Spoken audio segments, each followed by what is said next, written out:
My life was shaped by a small, tightly knit community, where every face was familiar and every action seemed to echo endlessly through the years.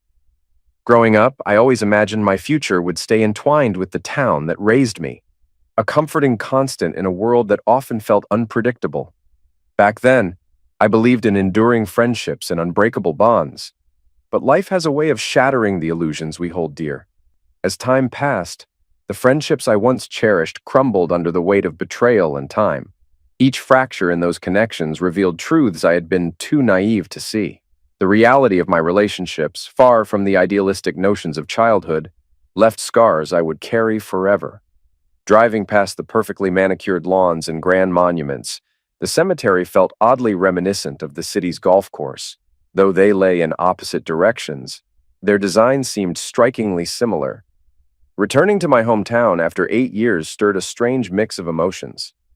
I had once believed I would spend my entire life here, but fate had other plans.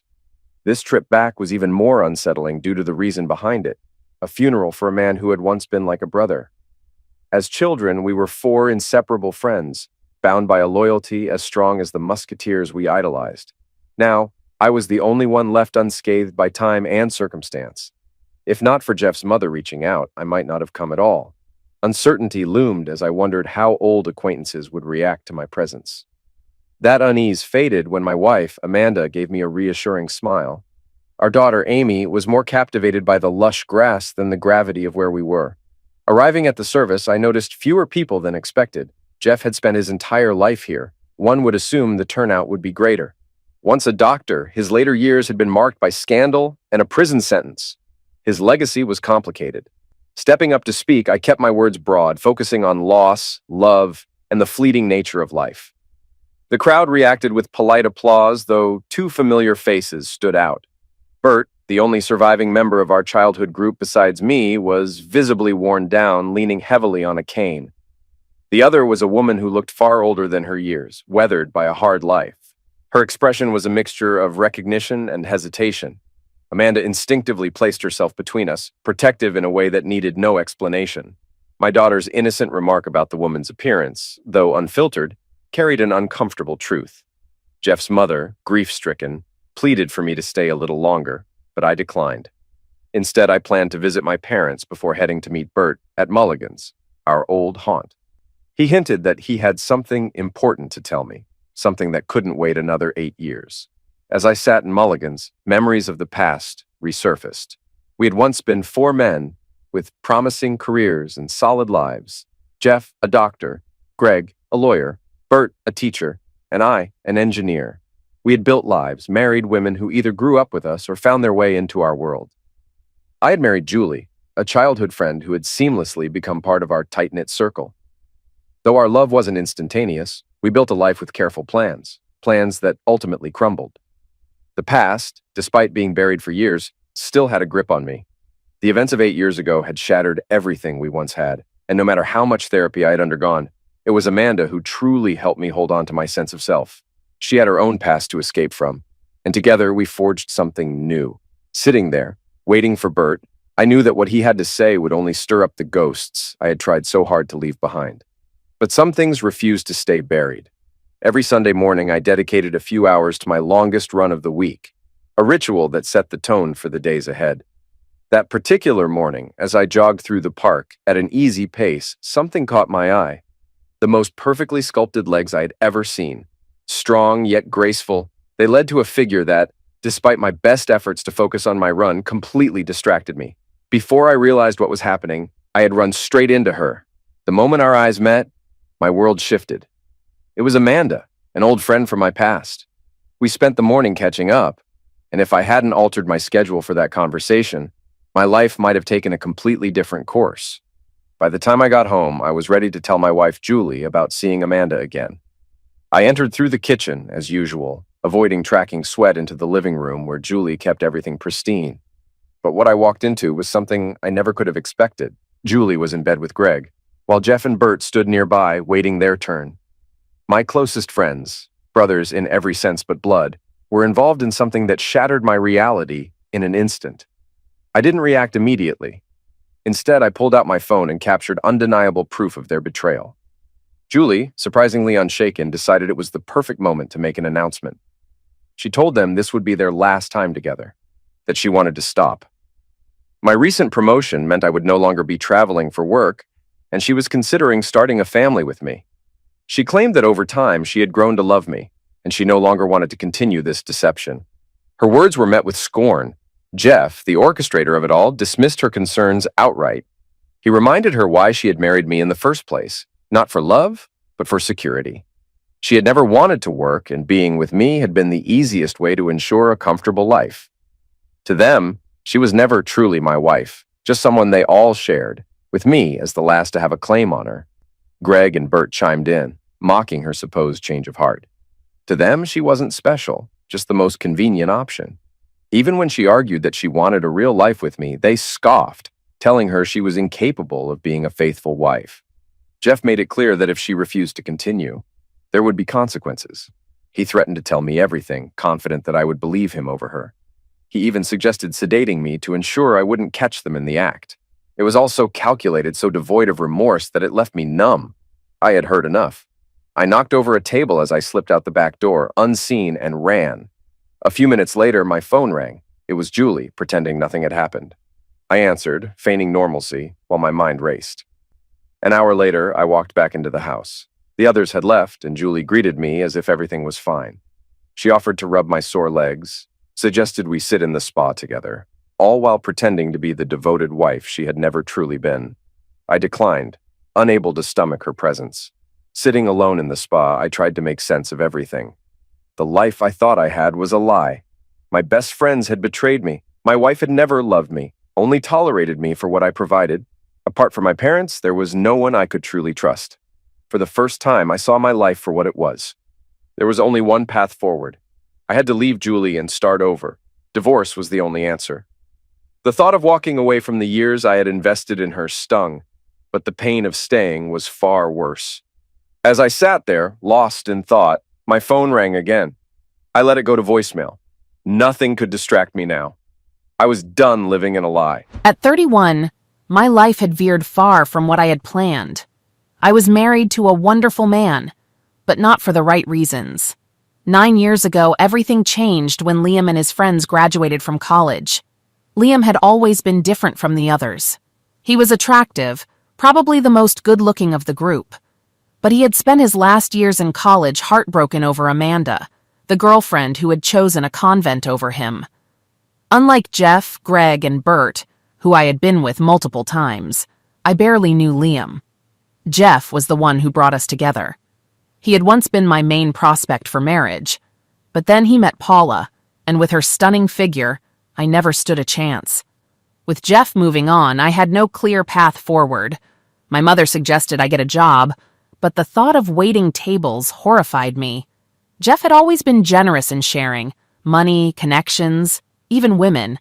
He didn't mind introducing me to other guys, as long as he still had his place in my life. When I told him I needed a secure future, he had an idea. Liam was still single, and Jeff saw an opportunity. He wanted all of them to settle down together, and Liam was the last piece of the puzzle. More importantly, Jeff believed in the idea of public domain, meaning I belonged to all of them, and if I married one of them, their arrangement could continue without suspicion. Their wives would never question them visiting Liam. I knew it was wrong, but it was easy. A marriage of convenience meant I wouldn't have to work. Greg even advised me to stay married to Liam for 5 or 6 years before divorcing him. After that, I could claim alimony and live comfortably without effort. It was a brilliant plan. I strategized carefully. I would win Liam over with love, then slowly withdraw from him, making it easier when the time came to leave. But there was one flaw in the plan: Liam himself.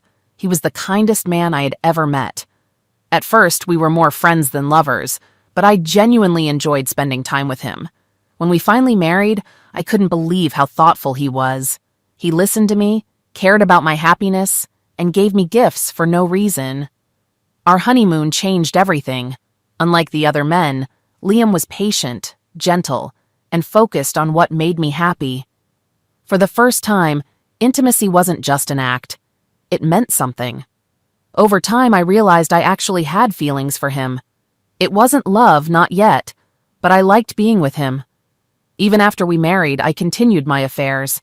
At the time, I felt no guilt. I justified it as part of our arrangement, maintaining a balance, spending time with Liam after every encounter with someone else.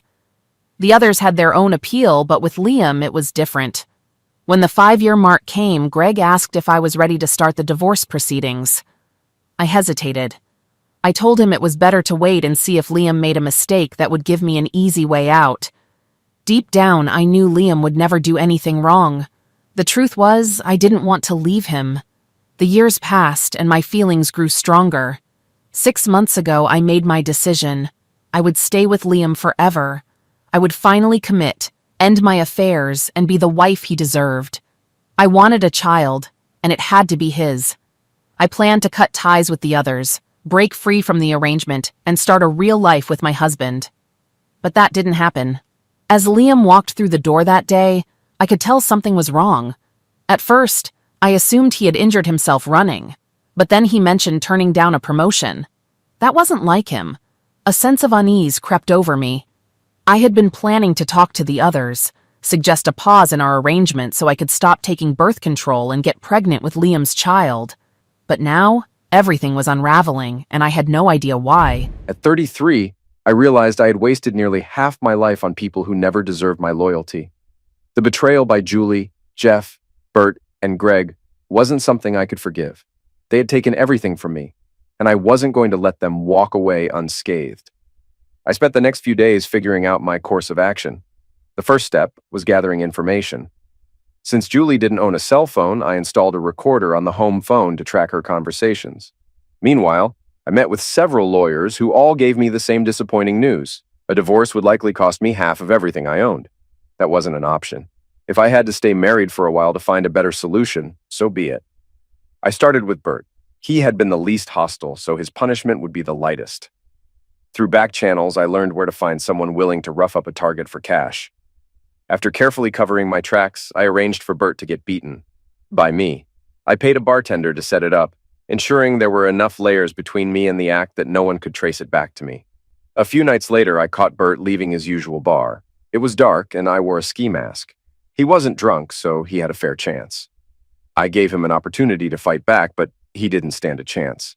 The next day, Jeff called, informing me that Bert had been attacked. We gathered at the hospital, where Bert, barely able to speak through the pain, told the detective he had been jumped at random. He insisted it must have been mistaken identity since he'd never done anything wrong to anyone. After the police left, I eavesdropped on a private conversation between Bert, Jeff, and Greg. Bert admitted there were actually 2 attackers, though only one seemed to enjoy it. He suspected it had something to do with the brother of a woman he had been sleeping with. I returned to the room and acted outraged, suggesting we take revenge for Bert. They looked at me strangely, but agreed to meet for golf the next day. As I left, I felt a sense of satisfaction. Bert would never play competitively again. His injuries meant his dreams of setting the club record were over. Next, I moved on to Jeff. He owned a clinic, and every year when he traveled, I handled his mail and deliveries. Using the key he had given me, I entered the storage room where he kept medical files and doused it in gasoline. I set up a faulty iron and a printer with exposed wiring, connected them to a timer, and created a slow-burning fuse leading to the fuel. The clinic was closed on Sundays, so the fire would start while we were on the golf course. It would be ruled an accident, and Jeff would lose years of records and money. To add another layer, I used a voice changer on a burner phone and left an anonymous threat, making it look like Jeff had unpaid debts that led to the fire. Then, I disposed of the evidence and went home. Julie was waiting, pretending everything was fine. She had no idea what was coming. Over the past few days, I had noticed her drinking more, likely due to my growing distance. She had lost her power over me and felt trapped. Once, she had willingly played the role they assigned her, but now, with the guys openly disrespecting her and me pulling away, she was unraveling. During dinner, I made sure her glass was never empty. When she became drunk enough, she started probing, asking if I still found her attractive, if Amanda was prettier, if Paula had better bosoms. She panicked when I casually mentioned seeing Amanda in town. Even in her intoxicated state, she knew something was changing. She tried to seduce me, clinging to the one power she had left. I helped her to bed, undressing her as she mumbled about how much she loved me. I said nothing. If she expected me to reciprocate, she was in for disappointment. Lying there, watching her drift into unconsciousness, I felt nothing but cold determination. One by one, they would all pay, and I was just getting started. The next morning, I woke up before Julie, rolling over beside her. When she stirred, I pretended to be asleep, watching as she turned to me with a sleepy smile. Feigning grogginess, I murmured about how great last night had been. She hesitated, clearly confused. She remembered me carrying her to bed but had no recollection of anything else. Instead of admitting it, she played along, claiming it had been incredible and suggesting we do it again. When she moved closer, I panicked and jumped out of bed, making excuses about needing to be on the golf course. I rushed through my morning routine, grabbed my clubs, and left, leaving her standing there, deep in thought, trying to piece together a night that had never happened. At the golf course, I arrived early, had a quick breakfast, and practiced while waiting for Jeff and Greg. When they finally showed up, Greg eyed me suspiciously, but I brushed it off with a joke. We played 6 holes before I suggested a break for lunch. As we sat at the club, debating whether to raise our bets, an employee rushed over, telling Jeff his wife was on the phone. He answered with a smirk, expecting some trivial issue, but his face dropped as he listened. His clinic had burned down. Jeff was in shock. I played the concerned friend, offering to go with him. Greg and I followed as he sped to what remained of his office. Paula was already there, speaking to the authorities. Jeff's expression was priceless. Rage, disbelief, then a flicker of realization. The fire chief explained that it had started in a storage room full of paper, likely from a faulty appliance. Witnesses had seen smoke around 10 in the morning. Jeff quickly provided his alibi, playing golf with us, along with a 4th man who could confirm it. By 8:30, the clinic was nothing but ashes. Jeff had lost everything. His expensive medical equipment, still being paid off, was gone. At first, he seemed to accept the loss, considering ways to manipulate the insurance payout to his advantage. Then reality hit. He didn't have fire insurance. By the time the firefighters cleared out, Jeff was kneeling in the rubble, a broken man. Greg turned to me, unsettled by my calm demeanor. When I smiled, a shiver ran through him. He mumbled something about things being broken. I told him not yet. He got the message and left. I had plans for Greg, but first, I needed to deal with Julie. That evening, I went to the park, where I had destroyed the last traces of my voice changer. I searched for someone who fit my needs. Desperate, but useful. The first man I approached wanted a helping hand, not a handout. Useless. The second, however, had the hardened look I was searching for. He wasn't homeless. He had simply walked away from society, refusing to work just to hand his earnings over to an ex-wife. When I asked if he wanted revenge, he introduced himself as Melvin and said he was all in. We struck a deal. He would get paid up front for his first task, then collect the rest through the legal fallout. Back home, Julie was already drunk, barely able to stand. When I mentioned Jeff's clinic, she laughed, slurring that he deserved it before realizing she was supposed to act concerned. Then suddenly she shifted. She wanted to know why I had been distant, why I no longer loved her. I poured her another drink, laced with the sleeping pills Jeff had once given me. She rambled about having 2 theories. One, that I was cheating on her with Amanda. She had heard from people who saw us together. I reminded her that I had told her about meeting Amanda. She barely processed it before moving to her second theory, claiming she had done something terrible, something that might make me stop loving her. Before she could say what, the pills took effect. Her words slurred, her body sagged, and she collapsed into a chair, muttering nonsense about roasting marshmallows over Jeff's clinic fire before finally passing out. I had one last task for the night. Melvin followed me outside, where I showed him Julie's car. He knew what to do.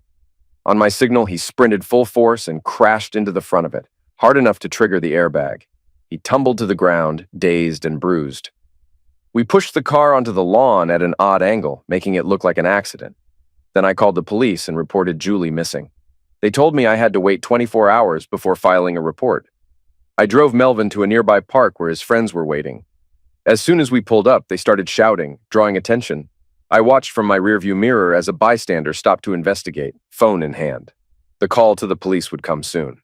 Everything was falling into place. When I got home, I carefully set the stage. Julie was still unconscious, so I placed her in the driver's seat, making it look like she had passed out at the wheel.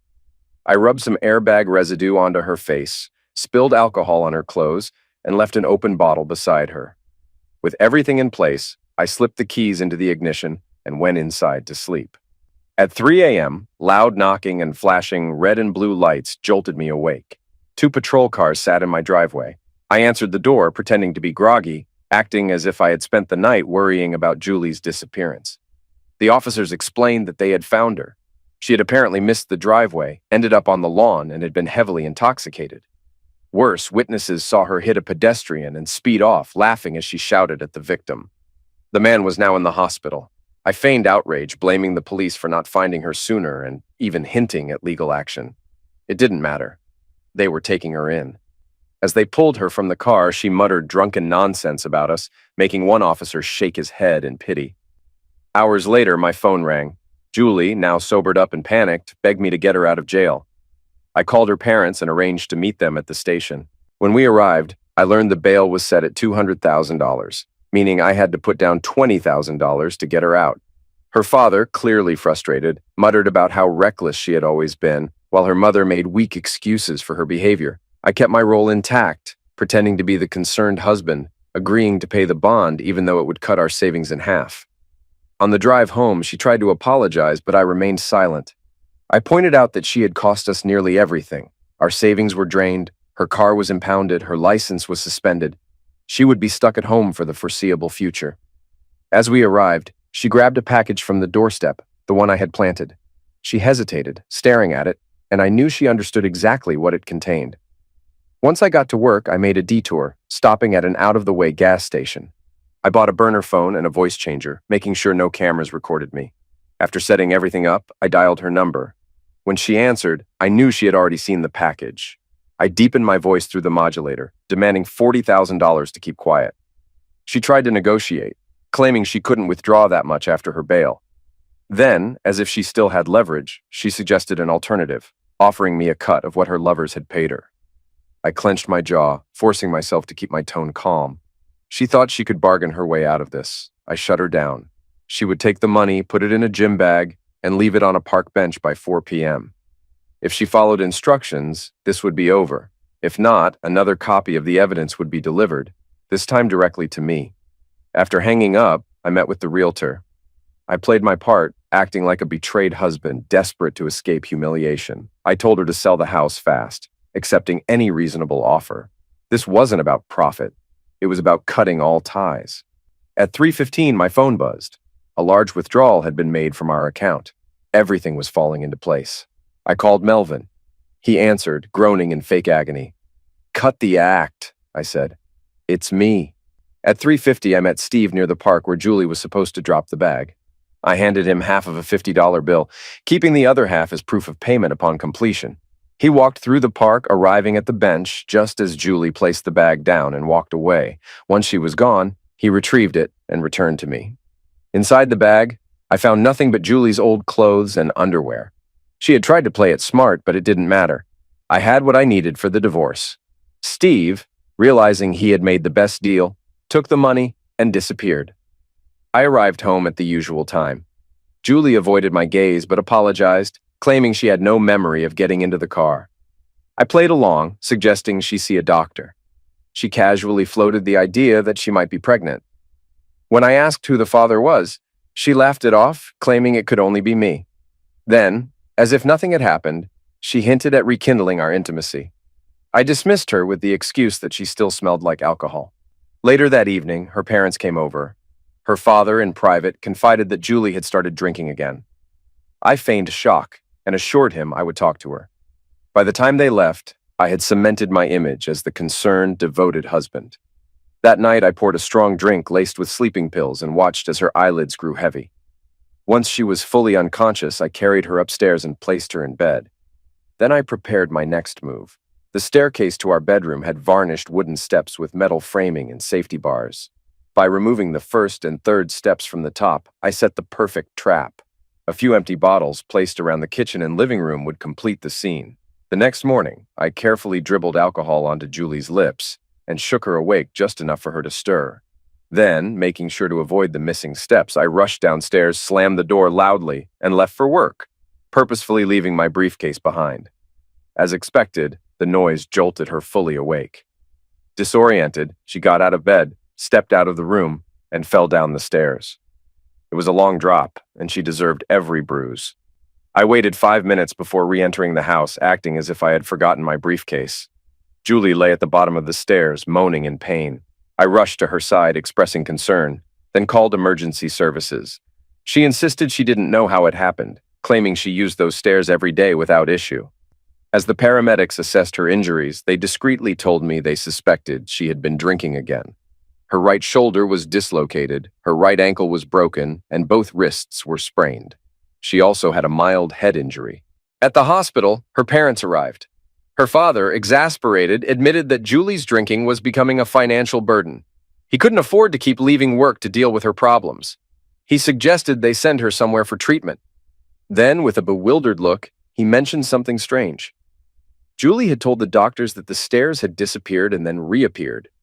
I played the part of the supportive husband, assuring him that everything would be fine. Her parents saw me as the only stable force in her life. As the police arrived to question Julie about the sleeping pills found in her system, I stepped out, checking my watch. My father-in-law noticed and told me to go to work, assuring me they would stay with her. I left the hospital and made several calls. My lawyer confirmed that the divorce papers were ready to be served. The real estate agent was confident the house would sell by the end of the week, with multiple showings scheduled. Everything was moving according to plan. Then Amanda's call came through. She wanted to meet for lunch before she left town. I agreed, making a mental note of how ironic it was. She had been the start of my downfall, and now she was appearing just as I was about to break free. At work, my boss pulled me aside with an unexpected offer. A promotion in the Chicago office was available, along with a significant bonus and salary increase. It was exactly what I needed, a fresh start, away from the ghosts of this town. As I considered my future, my phone rang again. It was my father-in-law. The police were threatening to arrest Julie. I drove back to the hospital, pushing my Mustang to its limits. Inside, chaos awaited. The detective handling her case had discovered that her toxicology report showed more than just alcohol. There were illegal substances in her system. If she didn't cooperate, they would charge her with both possession and the hit and run. I knew exactly how to play this. I turned to the detective, cold and unwavering. I reminded him that if the police had done their job when I first reported Julie missing, none of this would have happened. I let my anger show, just enough to convince everyone in the room that I was a husband pushed to his breaking point. Julie's parents saw me as their daughter's last hope. The detective saw me as a man desperate to protect his wife. They had no idea I was the one orchestrating every move. A detective should be someone who uncovers patterns, solves crimes, and maybe even prevents them. Instead, the one standing before me was little more than a lazy bureaucrat, pressing a woman too broken to defend herself. He insisted he wasn't looking to charge Julie, but needed to know where she got the pills to stop them from circulating. If she didn't talk, he'd be forced to consider her complicit in protecting her supplier. I made him swear, in front of witnesses, that if she revealed the source, she wouldn't be charged. Once he agreed, I told him exactly where the pills had come from. I played the video on my phone, skipping past the closeness to the moment Jeff handed Julie the sleeping pills, instructing her to pills me so they could take turns with her. When the recording ended, silence filled the room. The shock was written on everyone's faces, disgust, pity, even disbelief. Julie tried to deny it at first, then switched tactics, claiming she had been lost, but now loved me. Her mother was horrified, her father furious. They left, unable to face what their daughter had become. Even the nurses and other officers disappeared, as if wanting to escape the stench of her disgrace. The detective took my phone, confirming Jeff Martin as the supplier. Then, before leaving, he stationed an officer outside Julie's room, reminding her that despite her release on bail, she was still under investigation. As he turned to go, he muttered his condolences, and for once it sounded genuine. Now alone with Julie, I saw the panic in her eyes. She wanted to know how long I had known. I lied, telling her I had only just found out after paying a stranger for the video. She cursed the blackmailer, admitting she had already paid $20,000 to keep it hidden. I broke the news. Between her bail, legal fees, and the money wasted on covering her tracks, we were broke. She tried to convince me we could rebuild, that she would change. But she made one mistake, assuming I still cared. I told her plainly, I would not stay married to her. Her panic exploded into hysteria, her vitals spiking, machines blaring as she begged me to reconsider. I felt nothing. She had never given me a choice when she betrayed me. Now, she had no choice either. Without another word, I turned and walked away, feeling nothing but satisfaction. At that moment, I was done with Julie, but not with Jeff. I shifted my focus to lunch with Amanda, pushing aside thoughts of revenge just for a while. I arrived at Texas Roadhouse before she did. When she walked in, heads turned. Amanda was never the type to draw immediate attention, but there was something effortlessly beautiful about her. And when she smiled at me, every man in the room knew they were invisible. Our waiter, who had ignored me just minutes earlier, appeared instantly, eager to take our orders. I smirked at his sudden enthusiasm, but let it slide. Amanda, however, had something weighing on her mind. I pushed her to get to the point, and after some back and forth, she admitted she had something important to say. She began by explaining that before college, she had been torn between two dreams: becoming a teacher or dedicating her life to the church. She had always had questions about love, relationships, and intimacy, but never had the opportunity to explore them. Her aunt had advised her to experience life before committing fully to God. Amanda admitted that she had chosen me as the man to share that experience with, believing I was safe, that there would be no strings attached. Hearing this felt like a punch to the gut. I had spent 2 years grieving, believing I had lost the love of my life, when in reality, I had just been a convenient test run for her. My anger flared. I told her the truth. She had broken me. While she had walked away to pursue her dream, I had been left in pieces, barely finishing school, drowning in heartbreak. She tried to explain, but I had no patience for it. I slammed my fist on the table, the weight of betrayal hitting me all over again. The moment felt surreal. I had come to this lunch expecting some form of closure, but instead, I was confronting the past in a way I never had before. I ordered a drink, needing something stronger than water to swallow the bitterness. Amanda, suddenly uncertain, whispered that maybe meeting had been a mistake. I wasn't so sure. Amanda's tears shattered the composed image I had always associated with her. She wasn't the untouchable, serene woman anymore. Just the girl I'd grown up with, the friend I had once loved. Without hesitation, I stepped around the table and wrapped my arms around her. She broke down, admitting she had made a terrible mistake. She had loved me back then, but hadn't realized it. She compared herself to a child dreaming of being a race car driver, only to discover they couldn't even handle a basic turn. She had convinced herself that her path was clear, but after graduating, she found herself drawn back home, hoping to see me, to figure out if what we had was real. But by the time she returned, I was already married. She took it as a sign that we were never meant to be and left for the monastery, immersing herself in her new life. She had convinced herself she was happy teaching children, but over the years, she came to a painful realization. She didn't just want to work with kids. She wanted her own. Tears streamed down her face as she admitted she might never have had true faith, that everything she had believed in was unraveling. Then, as if the weight of it all was too much, she abruptly stood up and left. I sat there in stunned silence, processing her confession, when the waiter, completely oblivious to my state, arrived with our food. Before I could even sigh in frustration, a sultry southern voice interrupted. "This for me?" I looked up to find Paula standing over me, her low-cut blouse making it clear she had no interest in subtlety. She sat down and started eating Amanda's steak without hesitation, acting as if she had been invited. Paula had just come from the courthouse, dealing with the aftermath of Jeff's arrest. He had been caught distributing unprescribed controlled substances, an arrest that was long overdue. With their clinic burned down, their debts piling up, and now a criminal charge hanging over him, he had officially lost everything. She laughed bitterly, but her next words caught me off guard. "So, are we going to have closeness or not?" I just stared. Paula was blunt. She laid out everything she had learned. Jeff, my supposed best friend, had not only been sleeping with Julie, but had deliberately orchestrated my marriage so they could keep using her. He had convinced himself he was doing me a favor, pulling me out of my depression and ensuring I wouldn't be alone. But the truth was much simpler. He wanted easy access to a woman he didn't respect enough to marry, but was willing to use whenever he wanted. Her anger boiled over as she recounted his justification. He had told her that Julie was nothing more than an object for fulfilling desires he wouldn't subject his wife to. She wasn't beautiful enough for him to consider as a lifelong partner, but she was convenient. He had even bragged about degrading her in ways Paula could hardly stomach.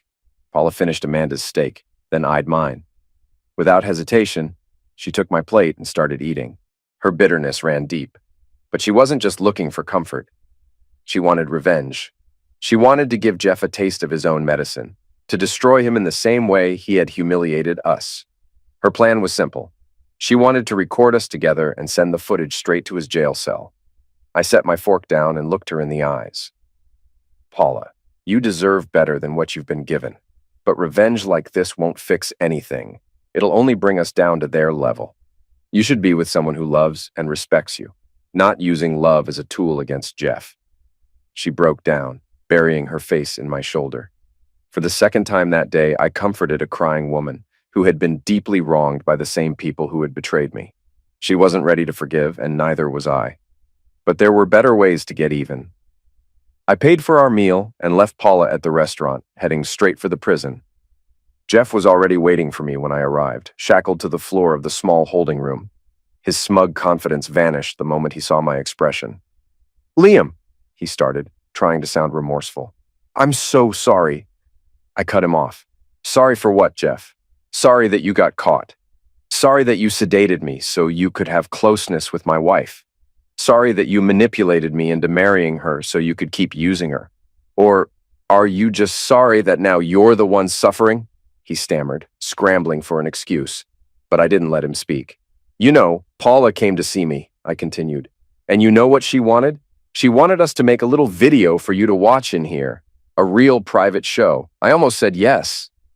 Jeff's face paled. "You wouldn't?" I leaned in, my voice cold. "Wouldn't I?" "Paula is furious. She drained your bank accounts, left you with nothing, and she's ready to burn whatever's left of your life to the ground. The only reason I didn't go through with it is because I refused to become like you." I let the silence hang between us, watching the weight of my words sink in. "Enjoy prison, Jeff. You deserve every second of it." I turned and walked out, leaving him to rot. I left Jeff behind, his screams of desperation echoing as the guard locked the door behind me. With the police breathing down his neck, it was only a matter of time before he was charged with arson. Next, I headed to the hospital to see Bert. The moment I walked in, I heard him crying. His eyes met mine, full of shame. I confronted him, asking why he had betrayed me. He immediately blamed Jeff, claiming he and Greg had just followed along. Jeff had laughed at me for years, treating my marriage like a running joke. They had reveled in my ignorance, knowing I believed Julie was a faithful wife when she had been nothing more than their shared plaything. Bert wasn't just broken mentally, he had lost everything. The brutal beating had left him permanently damaged, unable to swing a golf club again. His wife had left him, not because of the affair, but because he could no longer have children. Elaine had been desperate for a family, and once that future was gone, so was she. He sobbed, claiming fate had stripped him of everything. I felt no sympathy. Fate hadn't stolen my life. My so-called friends had. Julie appeared behind me, trying to spin everything into a second chance. She insisted we had only lost money, that we could recover, rebuild, and pretend none of this had ever happened. She swore she loved me now, that she finally appreciated me. I ignored her, instead asking about Greg. That's when she dropped another bombshell. Greg had disappeared. His wife, Tina, had stormed in earlier, furious and ready to fight, only to discover he had emptied half their bank account and vanished without a trace. Julie tried again, pushing her fantasy of reconciliation. "No one stole me from you," she insisted. I laughed bitterly. "No one had to. You were never mine to begin with." She pleaded, but I had made up my mind. I told her the divorce papers would be ready in a few days. We would split the house sale, deducting the money wasted on her bail and lawyer. If we got $80,000, she would walk away with only $20,000. Julie lost it. "That's not fair," she shrieked. I broke it down for her. Our bank account had been drained. Half of it was mine, and all of it had gone to fixing her mistakes. She owed me. She tried another angle, arguing that our home was worth more. I explained I wasn't looking to maximize profits. I just wanted out. I wanted to leave this town where everyone knew, where I would always be the man whose wife had slept with his friends. Desperate, she refused to accept the divorce. She suggested counseling, a trial separation, anything to drag it out. I shut her down. She tried comparing us to her aunt, a woman who had spent decades forgiving an unfaithful husband, clinging to a marriage that had never been real. I made it clear I wasn't that kind of fool. Julie then tried to twist things, repeating what Jeff had told her. He had spun it all like he had done me a favor, pulling me out of depression, ensuring I had a wife to care for me. In his mind, He had done what was best for everyone, but the truth was simpler. Jeff had never respected her enough to marry her himself, but he wanted to keep her close, keep her available. Unlike real relationships where love and emotions complicated things, Julie was just an easy option, a woman who would do whatever he wanted without question. "I really do love you," she whispered, grasping at straws. I saw it for what it was: survival instinct. She didn't want to lose the comfort, the security I had provided. I asked her one final question. "When we stood in front of our friends and family and you told me you loved me, was it ever real?" She hesitated, then shook her head. That was all I needed. I gave her a choice: sign the no-fault divorce and leave with some dignity, or I would drag her through court, expose everything, and ensure she walked away with nothing. In a town like ours, reputation was everything. Tears streamed down her face as she begged, promising she would change, that she would be faithful now. But it wasn't her choice anymore. Greg had run. Bert was crippled. Jeff was behind bars. Julie was alone. I turned to leave. "The papers will be ready in a day or two. When they are, just sign them, Julie. Let it die." If she was discharged from the hospital before I left town, she could stay with her parents. I would make arrangements so she could collect her things before I was gone for good. I didn't look back. I accepted the job in Chicago without hesitation, securing the relocation bonus and preparing for the move. A quick trip to the new office and a meeting with a realtor set things in motion. When I returned home, exhaustion weighed on me, but I made one last visit to Julie's parents. Her mother, in tears, asked if there was any way to salvage the marriage. I told her I had tried, but the betrayal had been too much. The worst part wasn't just that Julie had slept with my friends. It was knowing that she had never loved me. We parted with hugs, and they agreed to collect her belongings the next day. The marriage I had believed in for years had come to a bitter, inevitable end. Julie served nearly a year in prison for the DUI and hit and run, on top of a suspended sentence for substance-related charges. Melvin sued her and won, wiping out every cent of her divorce settlement. Broke and disgraced, she found herself working in fast food just to repay her parents. By the time I left town, no one wanted anything to do with her. Jeff faced his own reckoning. The arson investigation led to criminal charges, adding to his illegal prescription case. He spent 6 years in prison, followed by a year on parole. Paula divorced him and drained every asset before he could even fight back. Once released, he had nothing left, ending up in the same homeless shelter where Melvin had once stayed. No one there pitied him. They were tired of his endless claims that he had once been a doctor. Bert struggled through years of rehab before attempting to return to teaching. The damage to his body was permanent, leaving him with a limp and a barely functional arm. His wife remarried within a year of my departure, starting the family he would never be able to have. Melvin, however, turned his misfortune into something meaningful. He used his settlement money to start a temp agency, helping the homeless find work and stability. Over time, he moved past his resentment toward women and even remarried. Against all odds, he built a new life for himself. Tina filed for divorce from Greg and was awarded their home and remaining assets. She also filed complaints with the Bar Association, aiming to destroy his legal career. On the day I was set to leave town, I received an unexpected call from Greg. He claimed to regret his part in everything, but admitted he had left because he saw what had happened to the others. Unlike them, he was smart enough to get out before it was too late. He made it clear he would never return, leaving Tina with everything while he started over somewhere else. He didn't regret sleeping with Julie, only betraying our friendship. Then he hung up. Anger consumed me. Of all of them, Greg's escape enraged me the most. I couldn't let him walk away. Chicago was a fresh start, but Greg remained in my mind. I hired private investigators to track him down. After months of waiting, they found him in Detroit. Using a fake name, he worked for a legal website and lived in a rundown apartment in a neighborhood where no one asked questions. I went there, waiting in the shadows as he arrived home. He cursed at his surroundings, clearly miserable. When I stepped into the light, he froze. Panic flashed across his face. He had always relied on his intelligence to stay ahead, but this time, he had nowhere to run. I handed him a bottle of vodka, and he drank without hesitation. Alcohol had always been his weakness. As the night wore on, he rambled about his past, revealing how he had wanted Julie since college and how easily he had gone along with Jeff's plan.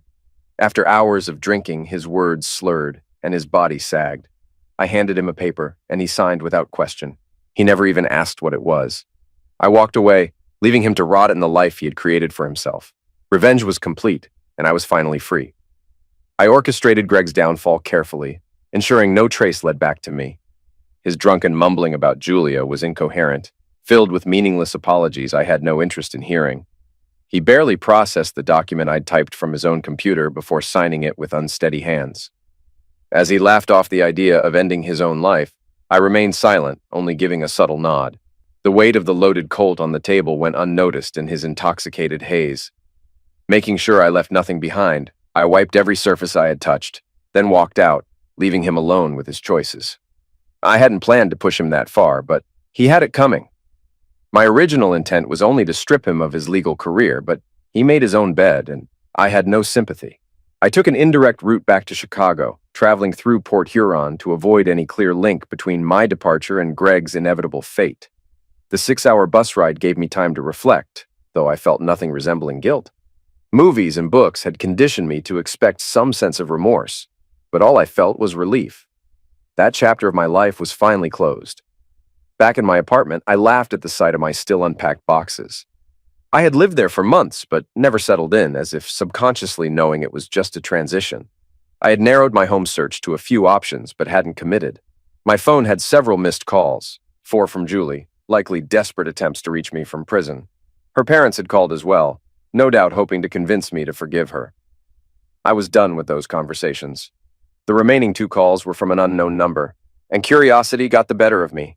The voice that answered was unmistakable, familiar yet carrying a depth I hadn't heard before. Amanda. She spoke of doubts, of choices made for the wrong reasons, and of the mistakes nuns were just as capable of making as anyone else. She admitted she had been unsatisfied for years, questioning her path but unwilling to face the truth. As she spoke, it became clear she had returned to town before taking her vows, not to reflect but to see if there was still a chance for us. When she found I had married, she took it as a sign that we were never meant to be. But she had been wrong. She confessed that after leaving the restaurant that day, she had spent hours speaking to old friends, piecing together how much she had hurt me. She asked why I had never told her how I felt, why I had kept my love for her to myself. I reminded her that it had always been obvious. I had supported her choices because I believed they made her happy, even when they shattered me. Love, to me, meant wanting the best for her, even at my own expense. There was a long silence before she finally admitted she was no longer a nun. Then, she asked the question that had been buried beneath years of missed chances. Did I still want her? More than anything. Amanda moved to Chicago to be with me, and we never looked back. We found comfort in each other easily, as if time had never separated us. We never dwelled on the past, never asked questions that didn't need answers. She hinted at things she had seen in the church that troubled her, things she didn't want to discuss, and I never pressed. Likewise, I never told her the full extent of what had happened with my divorce. We understood each other without the need for explanations. 6 months later, we married.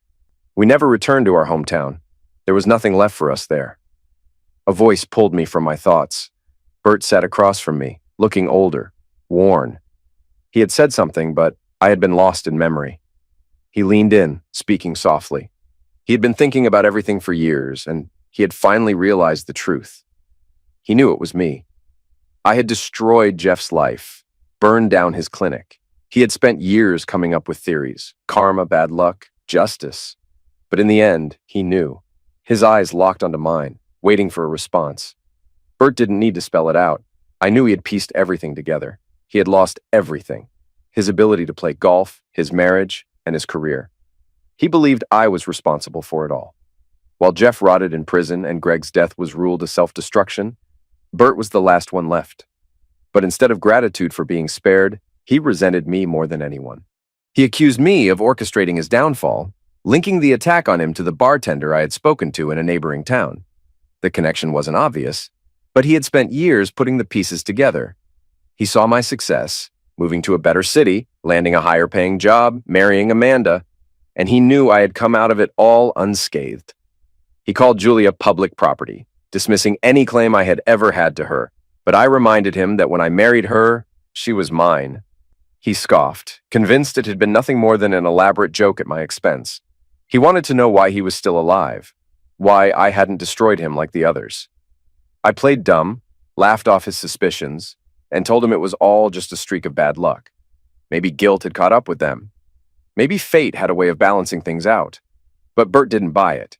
He knew the truth, even if he couldn't prove it. As I stood to leave, I spotted Julia waiting for me. She looked different, older, humbled. She apologized, saying she regretted everything and wished she had given our marriage a real chance. Seeing Amanda and our daughter had broken something inside her, a reminder of what she had thrown away. She said she would do anything to make up for it. For the first time in years, I believed her. I hugged her, told her I forgave her, and walked away. I barely had time to register what happened next. A sudden impact, the pavement rushing toward me, the deafening crack of a loud blast. Julia was hit too. Chaos erupted as people ran for cover. By the time the police arrived, an ambulance was already on the way. I escaped with bruises, but Julia was in critical condition. Amanda and I stayed by her side in the hospital, refusing to leave until she recovered. When she was finally discharged, she had nowhere to go, so we brought her to Chicago. She lived with us until she was back on her feet. Over time, my daughter started calling her Aunt Julia. We never rekindled anything, but somehow, through everything, we became friends. Eventually, she met someone, a doctor who truly loved her. The man who tried to liquidate us confessed easily. He had been hired. And the one who had orchestrated it? Bert. For conspiring to commit murder, Bert was sentenced to 10 years. He was dead 2 weeks later. Not from his disability, not from his past mistakes catching up with him, just the way things worked out. I was asked to speak at his funeral, but declined. I still attended, watching the service with a smile. Sometimes people get exactly what they deserve. This isn't the story with a perfect, joyful ending, but for me, it was the best possible one. Everything had finally come full circle. Julia had broken me, but in the end, I got the life I was always meant to have, and I was finally free.